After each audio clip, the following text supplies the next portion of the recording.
They are accusing Democrats of saying we spend too much. For anyone that wants to entertain that thought, I ask you to think about the last time a person has said in this country that the government does too much for them, that their Social Security check was too high, that teachers are paid too much. When was the last time anyone has heard or seen that? My friend from New York, Ms. Ocasio-Cortez, said, quote, "I ask you, think about the last time a person has said in this country that the government does too much for them. When was the last time anyone has heard or seen that?" I'll say it. I'll say it right here. I don't want the government doing most of the things that the government is doing to interfere with the ability of the American people to carry out their lives. Federal, state, and local. Did you catch that moment? On the House floor, Alexandria Ocasio-Cortez raised a question about whether people really believe the government does too much for them. For many viewers, that question sparked a strong reaction. Some feel it reflects a broader progressive view that government should play a larger role in solving social and economic problems. Others argue that many Americans already feel government involvement is too extensive. In the clips we're about to watch, that debate becomes clear. On one side is the argument for expanded government programs and intervention. On the other side are lawmakers who believe government should be more limited and focused. One of the responses comes from Chip Roy, who pushes back strongly against the idea and presents his own perspective on government responsibility, accountability, and policy priorities. The exchange highlights a broader ideological divide in Congress, different visions of what government's role should be in the lives of citizens. Watch the full moment closely, because after the video, we'll break down the key arguments and why Chip Roy's response resonated with many viewers. And as always, share your thoughts in the comments. Don't forget to like the video and subscribe if you want more discussions like this. I don't want the government doing most of the things that the government is doing to interfere with the ability of the American people to carry out their lives. Federal, state, and local. When was the last time you had a bureaucrat show up and you said, "Oh joy, thank you. I'm really glad there's a bureaucrat here"? When was the last time you were thankful for $32 trillion in debt, $100,000 almost for every man, woman, and child in America? Anybody thankful for $32 trillion in debt? Anybody? Anybody thankful for a border that's wide open being exploited by cartels while fentanyl comes in and kills our children? Everybody thankful for that Department of Homeland Security that doesn't actually secure the homeland? Everybody thankful for an FBI that went after Scott Smith and labeled him a domestic terrorist for daring to defend his daughter in a school board meeting because she was assaulted in a bathroom? Anybody thankful for the IRS knocking on your door, auditing the poor and the minorities 3 to 5 times more? People thankful for that? Are you thankful for the EPA or the Department of Interior that sent a man to prison because he had some ponds on his ranch in Montana? We have a government that is weaponized against the American people and is undermining our liberties, and they want more of it. My colleagues on the other side of the aisle want more government. They want more taxes. They want more spending. They want more bureaucrats knocking on your door. Representative Ocasio-Cortez, what do you say to that point, right? When we've got a significant amount of evidence that China owns the vast majority, if not all, 80% plus of the cobalt mine production coming out of Congo, et cetera. And we know, I think it's irrefuted, that there's child labor exploited to get those minerals.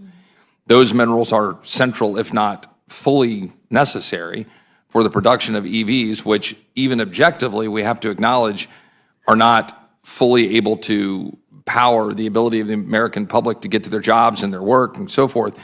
And yet we're mandating that we have 2/3 of the production be EVs by 2030.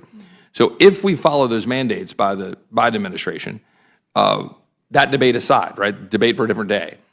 If you follow those mandates, you got to have a massive, massive amount of battery production. And by all indication, the vast majority of that Congo production is controlled by China. A huge amount of that has child labor and other issues that we've talked about, and you got trafficked child slaves that are reported in the production of it. Why on earth would we want to limit the ability of Americans to go mine cobalt? Now, I might say, well, that's kind of great because I actually still want the internal combustion engine. I actually think it's more affordable and better for the American worker who wants the plumber in San Marcos, Texas, to be able to go to work and afford the car. But if you buy into the motion of having, EVs that you can drive all over creation, even if you're from Texas and you had to do like I did, I appreciate the chairman pointing out the passing of my grandma. I had to drive 6 hours, like 300 miles to go see my grandma Thursday before she passed away, and 6 hours back. I couldn't do that in an EV. I wouldn't be able to make the round trip in time. But okay, assume we were able to ever produce the batteries that last long enough, the charging stations, all the stuff. Why would we get rid of the American production of it? Thank you.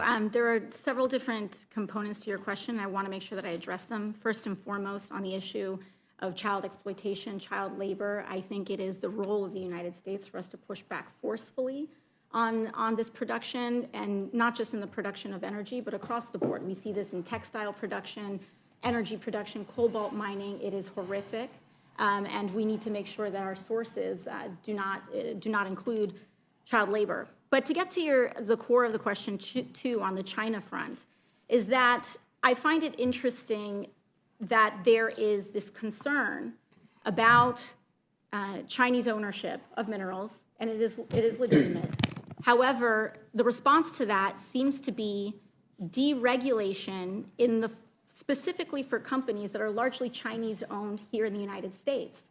These companies are subsidiaries where the benefit of what we are deregulating here, and I'll give you a specific example. I would be remiss not to mention that the minerals produced specifically at the proposed Twin Metals mine that is implicated in this legislation would most likely be shipped to China for refining and smelting to be sold on the global market. These are not American-owned companies that American mined minerals would be going to. And so if your concern is the Chinese predominance of ownership in the mining market, I would be very concerned about passing this legislation. So that, I think, on the China piece there. And lastly, on the meeting our targets and mining cobalt. I think it's a false choice to say that in order for us to mine cobalt, we either have to destroy some of the most sacred lands in the United States or rely on child labor. There's responsible mining in the United States that is available to us. But secondly, I also find it interesting that the majority presently pushes back against battery recycling, which would allow us to open the path to reducing our reliance on mining in general.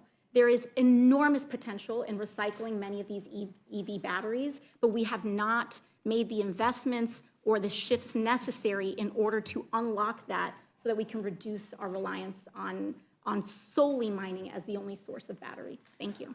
Well, I appreciate that. Before I give my colleague a chance to respond, as I think he probably wishes to, I would only note that happy to have a conversation about restricting Chinese ownership of any number of corporate activities in the United States, or ownership of farmland, or ownership of land near military bases, or frankly, ownership of meat packing, production, including mineral production and so forth.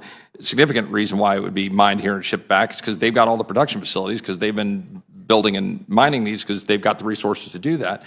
And here we've got the God-given benefit in America being able to produce very clean burning natural gas, very efficient ability to have automobiles that have an internal combustion engine, which are basically fractionally about a 1.5% of the CO2 production when you compare it to what we're producing in China, as the gentleman noted, where they've got 1,100 coal-fired plants burning in China, and we have 250, and they're building 2 a week, and we're building none. And yet we're building no nuclear plants except for the Georgia plant that was finally put online 45 years after it was permitted by the Nuclear Regulatory Commission. So I think if we're going to be serious about it, we can't say, I just don't accept the premise that this sort of general notion of, well, we got to push back on the child labor. Well, I mean, we're going to use that child labor unless we find a supply right now, because the Biden administration has put their foot on the gas to say we must have EVs in 2030 at the extent of 2/3 of our entire production line. So Toyota's not a Chinese-owned company, but Toyota has a massive production facility in San Antonio, tells me that they will largely have to put their entire assembly line starting next year into EVs pretty much only because they can't financially afford to do otherwise with these mandates on the tailpipe rule, which will be shutting down the internal combustion engine production of the Toyota vehicles. No Chinese ownership there because that's where they are, which will then mandate the EVs, driving up the price of those vehicles. And then they got to go figure out how to get the batteries and get the production. I know the gentleman seemed like he wanted to jump in on that, and so I'd like to give him a chance to respond. I appreciate the opportunity to respond. So many things to talk about here, and I agree with the assertion that we don't have the refining and the smelting capacity in the U.S., but that's self-imposed. You go back to 1995, we produced 3 times the copper of China, and today they produce 11 times more copper than us. They have 50 smelters, and we have 2. That's another area of regulation that's forced business like that out of our country to China, and they're making the things that we need. We're exporting wealth to China to build these projects, and we have the resources that have made this country strong and that are still here to make us strong in the future if we will just use them. Well, I appreciate the gentleman. I will, in the interest of time, yield back. I know there's other issues here. I would just push back on the general notion that these aren't important pieces of legislation. I mean, dealing with figuring out how we're going to protect our federal lands and the wildlife and the ability for hunters and anglers to use them, all that stuff are all part of this legislation, and we all share an interest in conservation in that respect. Look at Texas. We have very little federal ownership of the land, happily so. But where we have federal lands, we ought to try to manage it appropriately for good stewardship for multiple generations, including production and AMWR, which is a tiny, tiny fraction of the footprint of the entire state of Alaska. Lots of studies about wildlife benefits and so forth. But we'll put that aside for a different day, and I'll yield back my time. All right, let's get straight into it. The exchange we just watched highlights a sharp contrast in perspectives about the role of government. During the debate, Alexandria Ocasio-Cortez questioned the idea that many Americans believe the government does too much.